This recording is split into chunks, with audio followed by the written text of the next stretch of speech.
Okay, guys, so I want to go over a recap. What did we talk about today? We talked about the 3 commandments. Thou shalt leverage, code section, what is it? Okay, 162A. Code section 162A states that a business owner can take a business deduction if the business deduction is ordinary in nature, necessary in nature, and I want to give this last one to you. Reasonable in nature in the pursuit of income. Reasonable in nature in the pursuit of income. We talked about thou shalt know the difference between tax planning and tax preparation. Guys, listen, I have an amazing CPA team. They're awesome. They're really passionate about filing returns. Now, I have another completely different team that's a tax strategy team. All they do is talk and consult with people. They're not what you would think of when you think about an accountant. Normally, when you think of an accountant, you think of kind of like this super nerdy bookworm that kind of has a hard time socially and yeah. Tax strategists need to be able to communicate with you guys, right? Because you guys are normal human beings making, a living, and you're going at 1,000 miles per hour. You need to be able to work with someone that can skip and jump as fast as you can, okay? So we learned the difference between tax planning and tax preparation. And last but not least, we learned thou shalt not fear the IRS. I've leveraged code section 469 and have done cost segregation studies time and time and time again. I know a majority of you guys understand that Jorge's making a lot of money, okay? Yeah. He's not gonna pay any taxes on his federal side because of the amount of cost segregation. How many cost segs did we do? Like 8. Yep, did 8 cost segs, 8 cost segregation studies. What are we mainly talking about right now? How to get rid of our state taxes, right? Just California. And then how much property you're gonna need to buy for next year. Right. Yeah. So we're already having these conversations right now. And the Urus. In the Urus, yeah, because me and him both want Uruses. We're gonna be Lambros. We're gonna be Lambros. I told Jorge I'm selling my 911. I gotta get a vehicle that weighs over 6,000 pounds and walk the walk. But I want you guys to hear how happy he is to say that, right? He's stoked to tell you guys about how much he's not going to pay. And he's also stoked because he knows how much money that's sitting in his bank account that he gets to go use right now, right? A lot of us are like, geez, I don't know if I should touch that right now because Uncle Sam's gonna come and get a little bit of that, right?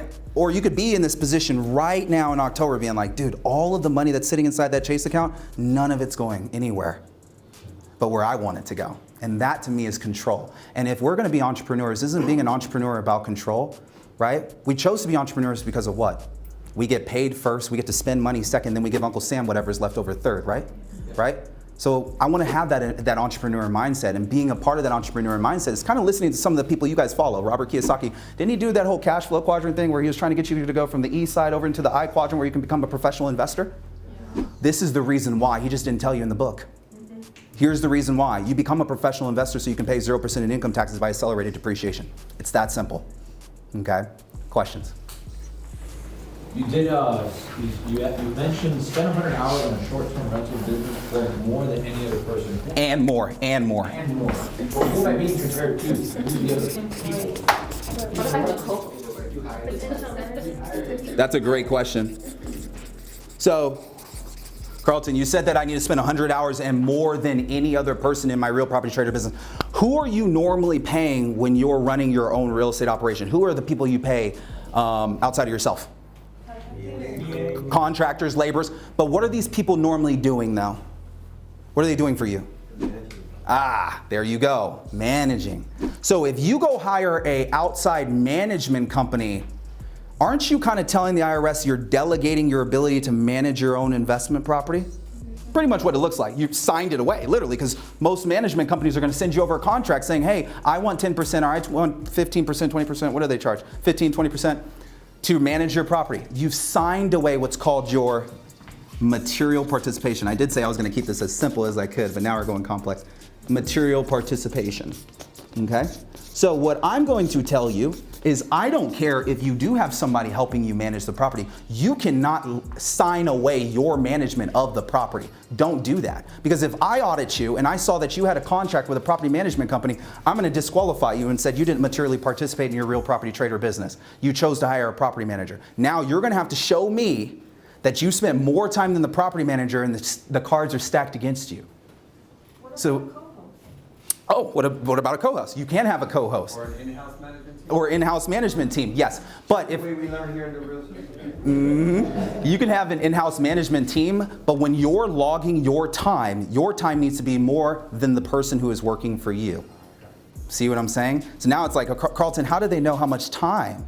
Ooh, if you get audited, you need to have what's called, sorry guys, a rep logbook. And I will give every single one of you guys, as a part of being here today, my real estate professional log booklet that I give to my customers. Just ask Jorge for it. This real estate professional logbook should have the time in chronological order. Who remembers that audit that I dealt with, right? What did we ask for? What did we ask for? The booklet. Why did I ask for it? It was proof. It was proof of time and people, right? In chronological order. Date, time, activity. I need the date, time,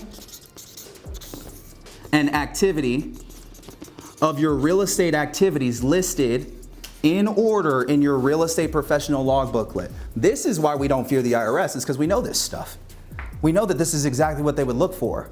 And if I don't want to ever fear an audit, I'm going to make sure that I have a real estate professional log booklet, and I'm putting down the activity, spending 6 hours at the real system learning about real estate from Karlton, right? This goes towards you running your real estate operation, you being here right now.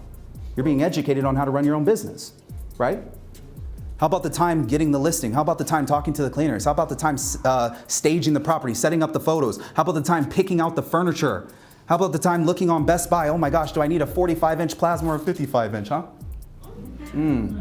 That all goes into it. You could start to add up that time. It's not that hard, guys. Getting to 100 hours, are you kidding me? My job's to help you get there, right? So 100 hours and more than any other person.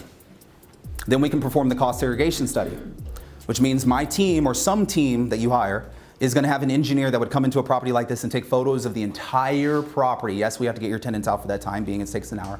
And once we get photos, we perform the study. And now we're determining how much are we really writing off for you in that first year. And we can do a cost segregation analysis before you even purchased a property too, with numbers that are already listed online. When you go online and you guys do research on Zillow, Redfin, Trulia, et cetera, you guys can go down to the property tax history report. I know you guys have seen that before. Down there, it lets me know two different numbers, if you want to write this down. It lets you know the land plus the addition. Addition is building, just so you guys know, addition's building.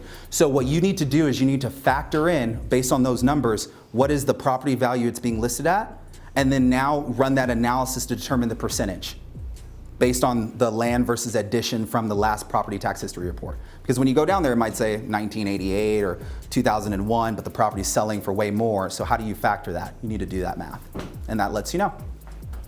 I just put in an offer, or my wife put in, she's a real estate professional. My wife put in an offer on Friday on a 4-unit apartment complex in Louisville, Kentucky, that's like a $340,000 property. That's a 4-unit. That's 92% building value, 8% land value.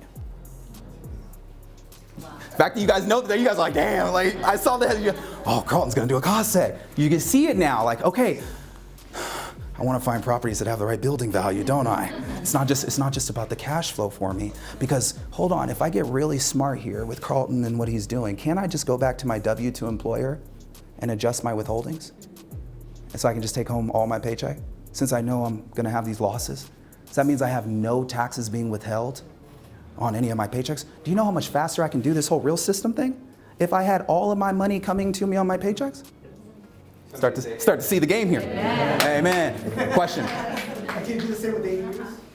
ADUs, accessory dwelling units, absolutely. So what's an ADU? Well, I already gave it away. Accessory dwelling unit. So if you buy a property like this and decide to build a back unit, or even if you live in this primary residence and decide to build a back unit and rent out that back unit becomes your investment property. This is your primary dwelling, right? So we can do a cost segregation study on an ADU. That's a great way to become a real estate investor. A lot of people do that, where they'll get into a primary residence and then refinance and then build an ADU in the back. Didn't you do ADUs? Every property. I was gonna say, we cost seg those, yeah. How do you utilize subleases in this process? Anything else? Oh, I'm glad that you asked this. This is the one thing I didn't cover today. So how does subleasing work with this? When you're subleasing, do you own the property? No. So that's the one downside. When you don't own the property, you don't get depreciation on the tax returns because depreciation is the building's value, which you don't own. So the only way we get to have fun like this on the tax returns is if we're an owner, which is why I wanted to ask you guys, are plenty of you guys trying to get into real estate? All of you guys raised your hand. Now think about working with somebody that's helping you shop your property with you, right? He knows how much money you have sitting in your bank account and where your debt is. Like, I have to know all that stuff. Right now we're figuring this out together, right? This is what you can afford to buy. This is how much building that you can afford to buy. This is how much it's going to offset your taxes. And by the way, this is how much time you have between now and the end of the year. Do you want to get started? Do we have children too? Because I can place them inside of a management company. That'd be great, right? Do we have a spouse? Maybe I can hire her inside of the management company too, write off her car, cell phone, and set up a retirement account for her. Now the game just starts going, right? Then we can start having fun. Any other question? What about, you mentioned spouses and everything, what if both spouses are the same, like entrepreneurs and everything? Like, Contractors. yeah. Both 1099? Yeah. Okay, so what if both spouses are 1099? Well, if we're trying to qualify as a real estate professional, we would have to show the government that we're spending more time in real estate than our 1099 job. So if you're 1099, are you on payroll? Because if you're on payroll, you're getting paid, and how often are you getting paid? What if you're 1099 and you're not on payroll because you haven't switched your LLC over to an S-corp yet? How does the government know you're spending more time in real estate than you are your 1099 job? You have to account for both, which means you need to have a real estate professional log booklet and you need to have a work log booklet calculating your 1099. And that honestly becomes a little tricky, which is why we leverage the short-term rental strategy, unless you are in a position where you're not working as much on your business and you can show you're working more in real estate. Yeah. Can you speak further on, it sounds like you favor the S-corp versus the LLC.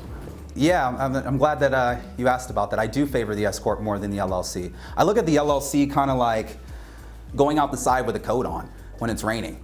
Like it just makes sense to put a coat on. Most of you guys, it made sense to set up an LLC if you're going to be a real business owner. Why wouldn't you, right? Like if you're trying to show that you're being a real business owner, don't only show it to yourself, show it to the government. That's how I view an LLC. It's kind of like putting a jacket on. Now that I have this jacket on, like I want to look the flyest I possibly can, and that's when I start looking at the S corporation, because the LLC doesn't save you any money on taxes. Zero money gets saved by setting up an LLC. So if you decide, Karlton, I'm going to start a subleasing business tomorrow, I don't want an LLC, okay, it doesn't matter. It's not going to save you more on taxes. An LLC just separates your liability. You're just saying, my business is over there and I'm over here and I breathe, eat, and sleep and have my own zip code. And if something happens to my business, it's way the hell over there and I'm over here with my family, parents, kids. Don't come after me. That's pretty much what you're saying. You're separating the liability from your business.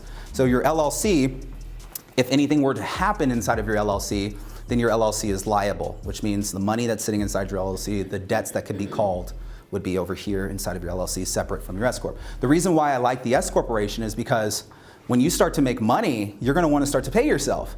And you'll find out when you're an LLC, well shoot, I don't get no benefit for paying myself when I'm an LLC. I get no tax deduction. Why don't I get a deduction for paying myself when I'm doing all the work inside of my business? That's when you decide to switch over to an S corporation, because an S corp owner is an employee underneath their own business. That is the true difference.